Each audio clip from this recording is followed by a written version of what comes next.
Tyranitar is objectively the second best pseudo-legendary when it comes to Godzilla cosplayers. It's not just a Pokemon, it's a walking natural disaster in a dinosaur costume. It's big, it's angry, and it's got spikes in places spikes shouldn't be, which makes you wonder, why does it kinda suck? Oh yeah, power creep. Luckily, people still use it because it brings something to the party that all the ladies want. Sand. So get out those go goggles because we have a whole lot of sand in this episode.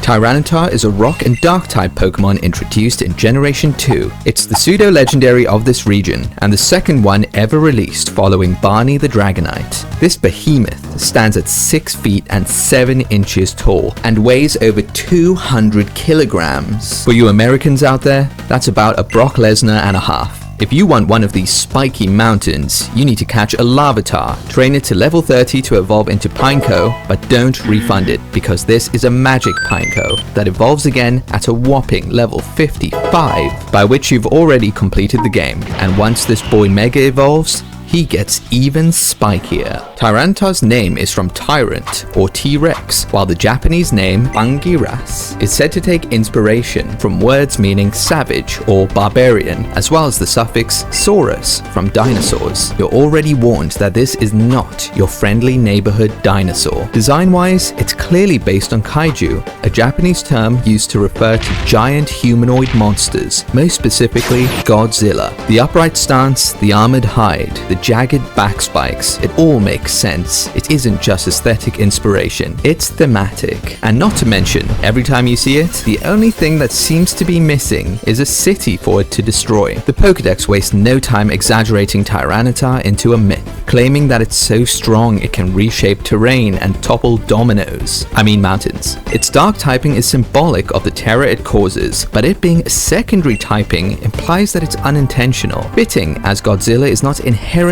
evil. Destroying is just in its nature. It also goes around picking fights because it cannot be harmed by any attack, which is a crazy statement. As we all know, it's just one muff punch away from finding the subscribe button, which you should click if you've been enjoying the video so far. Our monthly goal is 1,000 subs, and with your support, we can definitely do it. And one close combat away from finding Jesus.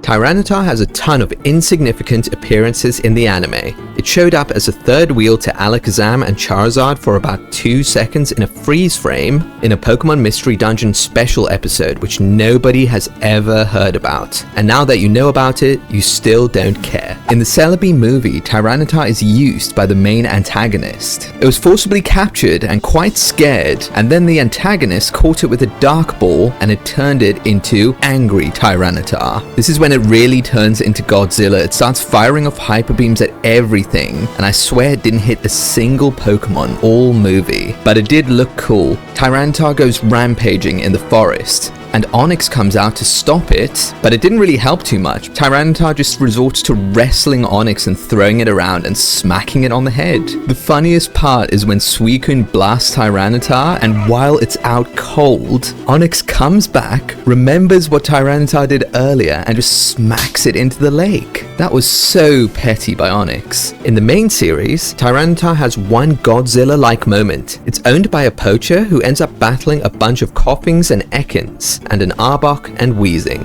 After that, Tyranitar has a very specific formula. See if you can figure it out. Team Rocket James pulls a Tyranitar from the Rocket Prize Master in a lucky coin machine game. Tyranitar gets stunned by a Pikachu quick attack and blasted in the face by some Ivysaurs using Solar Beam. Gary Mother Flippin' Oak uses a Tyranitar versus Articuno. Amazing matchup. And it's Gary Oak. Articuno spanks him dry. Tyranitar comes stomping into a cave to assert its dominance, then gets backhanded by a frickin' Alolan Sandshrew and sent running away crying. Big boy Elan sends out a Tyranitar versus Ash's Pikachu, then gets embarrassed without landing a single blow, not putting up a fight at all. Elan uses his Mega Charizard versus a Mega Tyranitar and beats the dog piss out of Tyranitar, and then finishes the job off screen. Does this really seem like a pseudo-legendary to you? It just comes on screen looking all scary and then gets packed up within literal seconds. Compare this to Dragonite. First time it's seen, wipes Team Rocket and the red Gyarados. Then Drake's Dragonite runs through Ash's entire team, including Charizard. Don't even get me started on Cynthia's Garchomp taking a dump on Paul. Tyranitar is one of the rare Pokemon that's actually as powerful in the games as it looks, kind of. Once it hits the battlefield, Sandstream activates, and now everyone's got sandy eyes. Unless you're ground, rock, or steel type. Good luck surviving the desert it just summoned from nowhere. Its stats are pretty similar to Dragonite. A ridiculous 134 attack, a respectable 95 special attack, thick defensive stats and HP, and enough speed to make you hope it doesn't use Dragon Dance. Or you need to face the wrath of Crunch, Stone Edge, and Earthquake. You need to catch it as a Larvitar, a rare encounter only found in places such as the depths of Mount Silver, or far away in the Sevault Canyon on Seven Island. Or you can gamble away your life savings trying to get one at the game corner in Crystal. You know the saying, kids, gambling is bad, unless you're the Pokemon champion.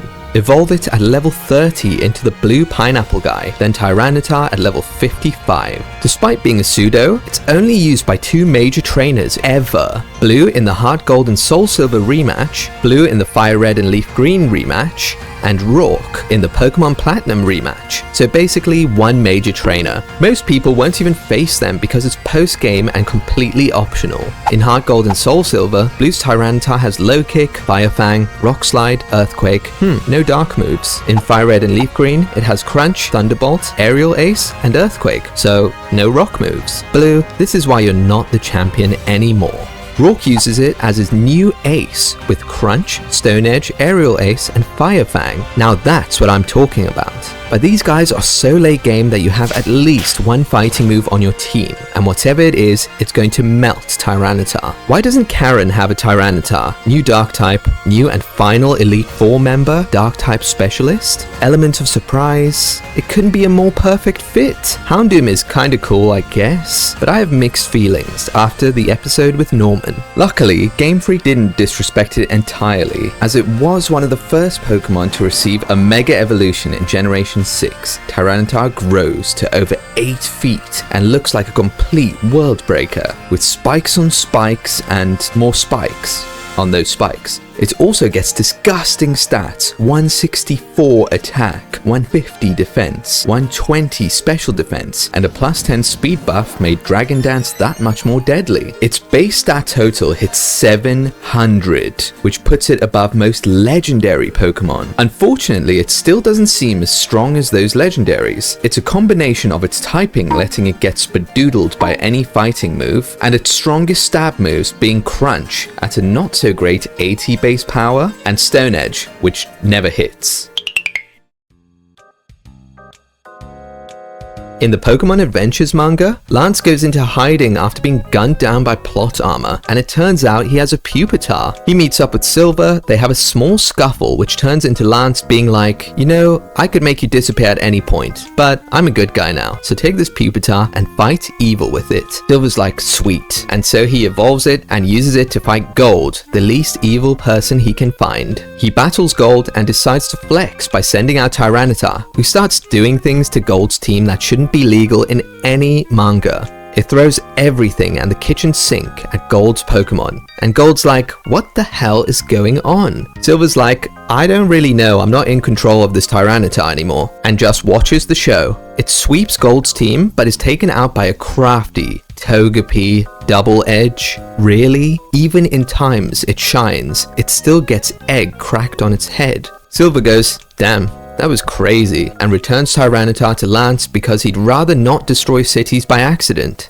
Thanks everyone for watching. Don't forget to like and subscribe if you enjoyed the video and think Tyranitar deserves way better.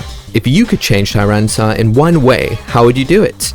I'd give it a more imposing presence in the anime by giving it to a major character in a major battle. For example, Brock could have had one and ended up battling Ash in the Ultra class of the Pokemon World Tournament in a little twist. That would have been spicy. See you all in the next one.